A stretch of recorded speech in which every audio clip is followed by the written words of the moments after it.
네, 안녕하세요. 하나그리니얼 펀드 매니저 은기환입니다. 73번이나 인플레이션이 언급된 1월의 FOMC 의사록, 통화 긴축과 금리 인상이 예상되고 있는 지금 주식시장의 조정 국면에서 향후 그리니얼 펀드의 전망에 대해 말씀드리겠습니다. 지난 12월 이후 주식시장의 하락은 전방위적인 물가 상승과 이로 인한 미국 연방준비위원회의 통화 긴축 우려의 영향이 컸는데요. 주식시장 참여자들의 기대와는 달리 미국 연준 인사들의 과격한 통화 긴축 발언으로 불확실성은 그 어느 때보다 높아졌습니다. 연속적인 기준금리 인상과 빠른 대차대조표 축소 가능성이 높아졌는데 이는 대부분의 투자자들이 경험해보지 못했기 때문에 더욱 혼란스럽고 향후 전망이 불확실합니다. 매우 안타깝게도 저희 그리니얼 펀드 역시 최근의 주가 하락에서 예외가 되지 못했습니다. 최근 그리니얼 펀드의 부진은 이 통화 긴축 국면에서 불리한 고 PER 종목과 적자 종목 때문이라고 파악할 수 있습니다. 그렇다면 이제 과연 지금과 같은 수익률이 언제까지 지속될까요? 주가가 더 빠지진 않을까요? 아마 많은 분들이 가장 궁금해할 질문이라고 생각합니다. 먼저 물가가 비교적 높은 수준으로 지속될 가능성이 높다는 점은 인지해야 합니다. 미국 연준의 통화 긴축이 불가피한 것도 사실입니다. 그렇다면 과연 주식시장은 이를 얼만큼이나 반영했을까요?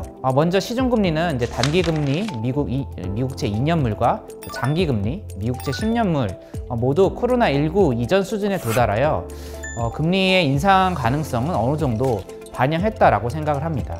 올해의 금리 인상은 서너 번은 기본이고 일부에서는 최대 6번에서 7번까지 가능할 것으로 볼 정도입니다. 한편 양적 긴축은 얼마나 반영하고 있을까요? 연준 자산의 규모와 성장주를 대표하는 나스닥의 PER을 한번 비교를 해보도록 하겠습니다. 금융위기 이후에 연준 자산은 평균적으로 4조 달러 내외였고 나스닥 PER은 20에서 25배 사이에서 거래되었습니다. 코로나19 이후 자산은 8조 달러 이상으로 증가를 했고 같은 기간 나스닥 PER도 최대 40배 이상으로 올랐습니다. 두 지표의 동행선은 충분히 납득할 수 있을 겁니다. 이제 주식을 포함한 자산 가격은 이제 시장의 유동성과 비례한다는 점을 증명하고 있는 건데요.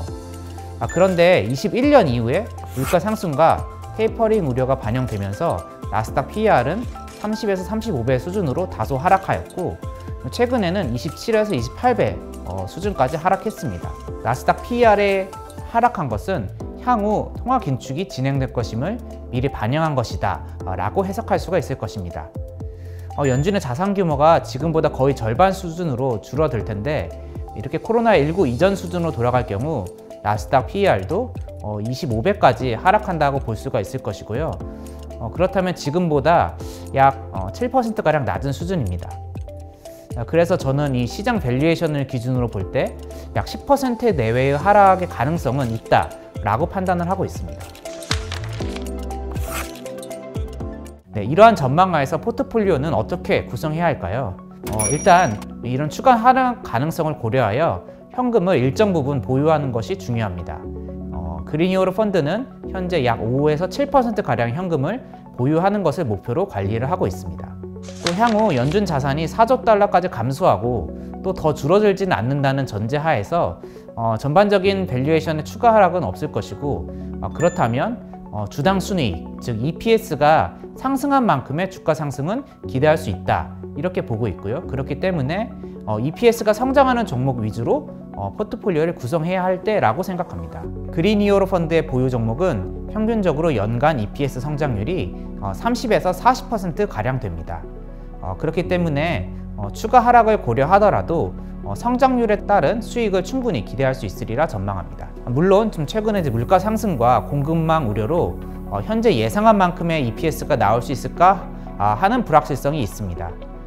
그렇기 때문에 그리니얼 펀드에서는 다음 4가지의 기준에 부합하는 종목으로 포트폴리오를 구성하고자 합니다. 첫째, 공급망 우려가 제한적이고 물가 상승에 수혜가 기대되는 기업, 원재료 가격 상승을 판매 가격에 전가할 수 있는 기업, 그리고 물가 상승으로 촉발될 기술 혁신에 부합하는 기업, 그리고 성장이 제한적인 환경에서 높은 성장을 할 수 있는 기업, 예를 들어 이제 빌드백 배럴 법안이 통과될 경우 수혜가 예상되는 기업을 생각해 볼 수 있습니다. 위기는 곧 기회라는 말이 지금의 그리니얼 펀드에게 딱 들어맞는 것 같습니다. 기후위기에 직면한 인류가 재생에너지나 2차 전지와 같은 에너지 전환 산업에 투자하는 것 말고는 대안이 없다는 점을 다시 한번 명심을 하면서 희망을 잃지 않도록 노력하겠습니다. 네, 고맙습니다.